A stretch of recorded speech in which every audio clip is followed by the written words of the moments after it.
Welcome back to the Chronicles of Enigma, everyone. Please like, subscribe, and share as always. This is episode part 3 of a 10-part series about unveiling the subterranean mysteries of Agartha and other underground realms. A brief overview of the previous episodes.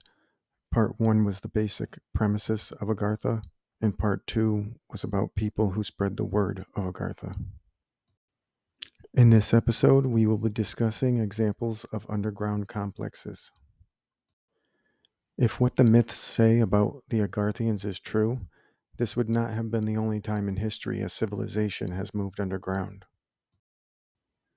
Derinkuyu in Turkey is an ancient city capable of housing over 20,000 people and was possibly constructed around 1600 BC, although it could be much older.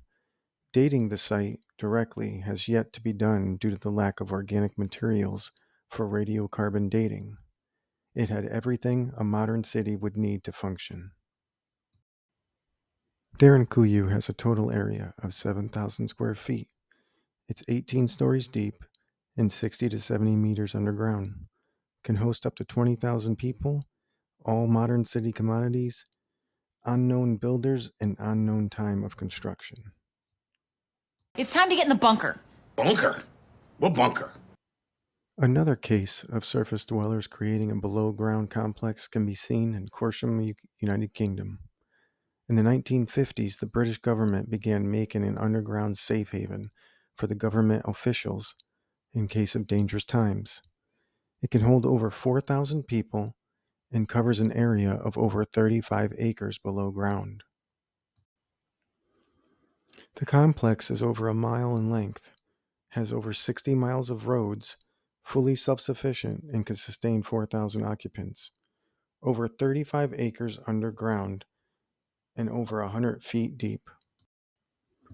Orvieto, Italy also has an underground space that was used in the past. It started over 2,500 years ago as a way for villagers to hide from the Roman forces. It was mostly forgotten about until modern times, when a landslide uncovered an ancient entrance in the 1970s.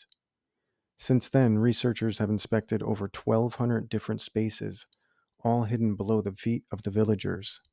It is unknown of the exact maximum capacity. Under the ground? Under the ground. On more of a speculative note, many scholars believe the famous city of Petra has a vast system of underground tunnels and chambers that house the 20,000 inhabitants from the hot desert sun. Although archaeologists are still excavating to see what they might be hiding, no results are found. It's because you haven't discovered it yet. Situated in the northern region of France, the subterranean metropolis of Nours boasts an extensive network of tunnels stretching over 2 miles, featuring over 300 artificially constructed chambers concealed approximately 100 feet beneath a wooded plateau. The space was originally created and used for security back around 300 AD. There's over 300 chambers 100 feet below the ground, covering an area of 3 kilometers, space for 3,000 people.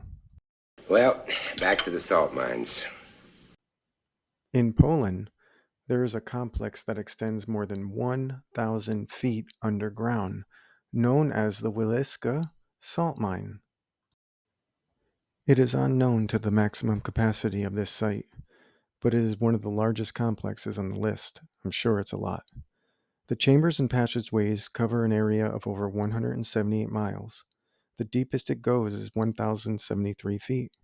Over 2,000 chambers cover an area of 2,400 acres, and it includes everything a village might need, including 4 chapels and even a lake.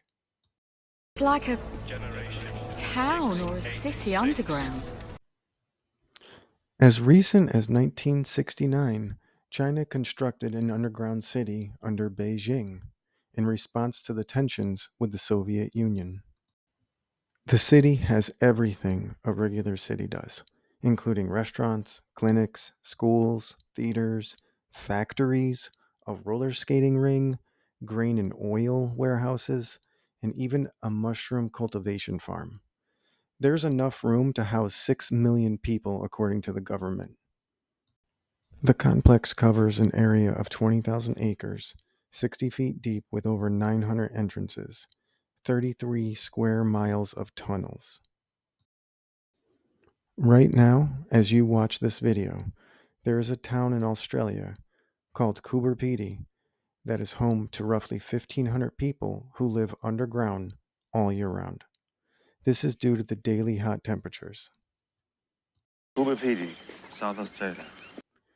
It's not uncommon to find families that buy adjoining properties and create tunnels to link the two or more dwellings together. In 1915, it started as a mining town, and people have lived there underground ever since. It is home to 1,700 plus full-time underground residents, 56 feet deep. Art galleries, shops, bar, hotels, restaurants, and even more are all located below ground. This is it. Last one.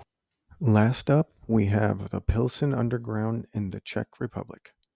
It is a network of historical cellars and tunnels beneath the city of Pilsen.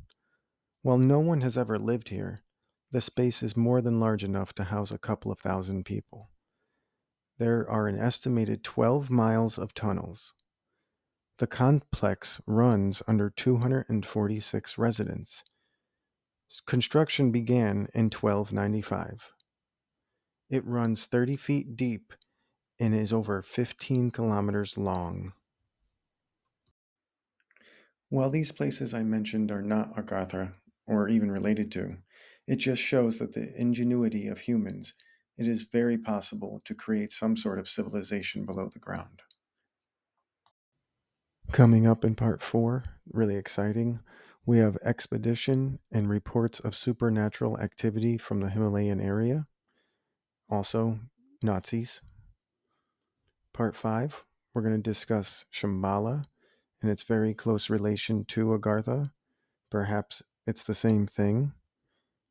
Part 6, we're going to discuss Shambhala's legacy and the people who brought it to the world. Discuss any other coordinating coincidences. Part 7 will go over other historical underground realms from mythology and perhaps history. Part 8 is about cultures with reptilian humanoid myths, very importantly tied to the mythology of Agartha. Part 9, we're going to discuss locations mentioned to be the possible Agarthian entrances throughout the world. And then finally, in part 10, we're going to discuss my conclusions and side notes.